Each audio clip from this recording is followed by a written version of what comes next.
Hi, my name is Tyler with Electric Personal Training, and this is part 4 of our 6-part series on the 6 main muscle groups we need to understand and be familiar with when we are building a strength training program. We're going to go ahead and continue upwards. We started with the legs, we've done the core, we've done our back, let's hit our chest. Now, the chest is often far overcomplicated, so my main goal here is going to be to simplify the chest, so you understand why we're making the decisions we are when we're doing our chest training.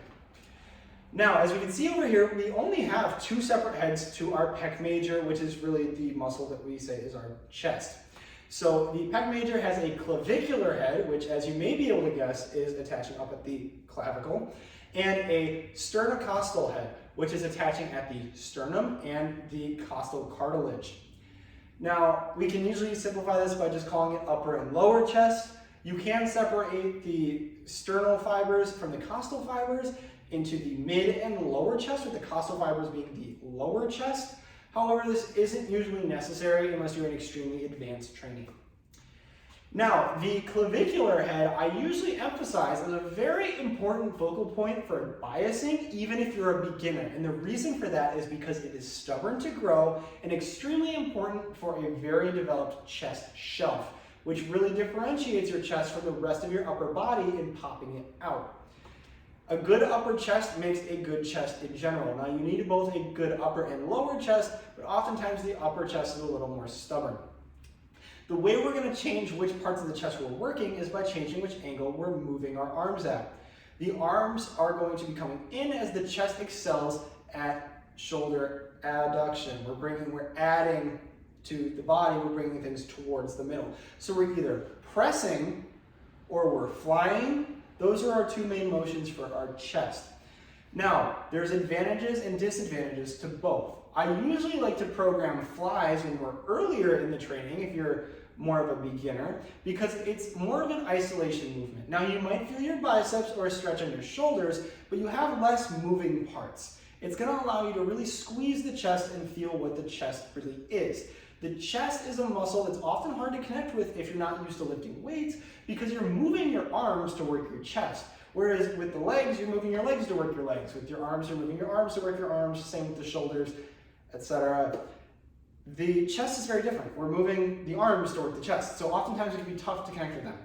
Now, a press is going to allow you to lengthen the pec a little bit more, because you're not going to have as much of a stretch on the shoulder. You're just tucking your elbows back and pressing forward. If you look at just the shoulder joint, the pec is moving only the shoulder joint. So that's all we want to look at. If we look at just the shoulder joint, we're seeing the same thing between a press and a fly, but a press allows me to get back further.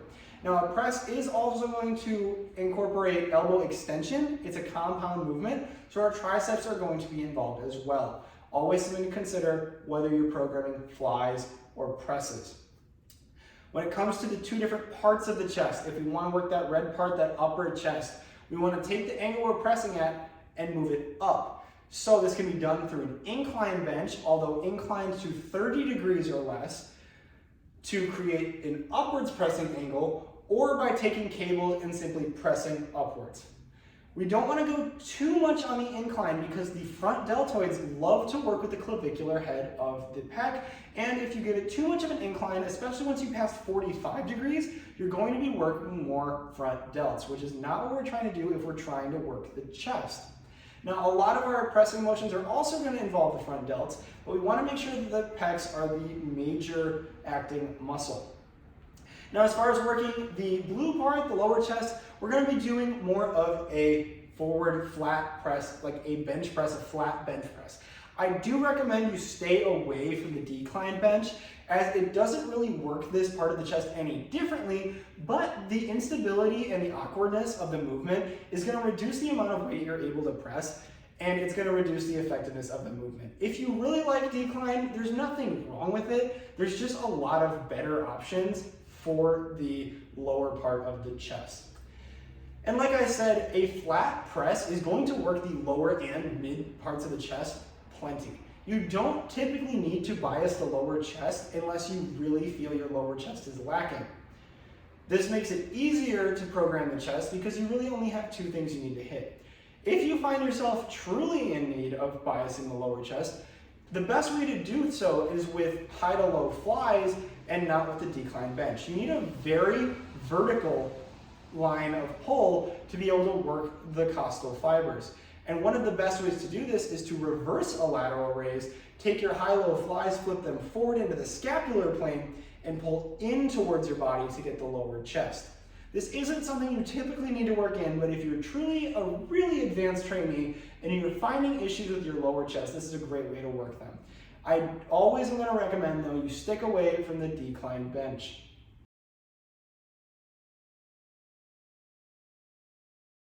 All right, so that's all there is to the chest. There's not really a whole lot to it. This is a quick one. Let's go over a couple tips for the chest. So my first tip for the chest is to first master your mind-muscle connection with the chest. Now, mind-muscle connection isn't any magic that's going to help you grow more muscle, but if you can truly squeeze with your chest and meaningfully contract your chest, you're going to have a lot more success with your chest movements. You're going to feel less fatigue at the delts and the triceps and more of your chest. Now, my second tip is to consider the leverage of your rib cage when pressing. Now, there's no one-size-fits-all model for pressing. It's just like a squat where there's a bunch of things that you can tweak to fit best for you. Now, with pressing, we just don't want to over-flare the elbows so that they're at 90 degrees.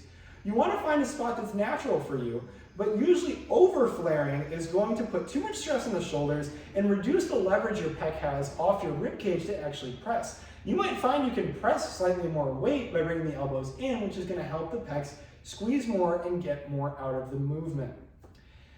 Now, as far as connecting with your chest, I recommend starting with flies until you can truly feel your chest. Not only doing flies, but doing flies and presses. Don't only do presses until you fully understand how to squeeze your chest. And even then, you don't have to cut flies out. Flies are a fantastic movement to include, but you shouldn't cut presses out ever. Presses should always be some part of your routine because they get that lengthened work with the chest.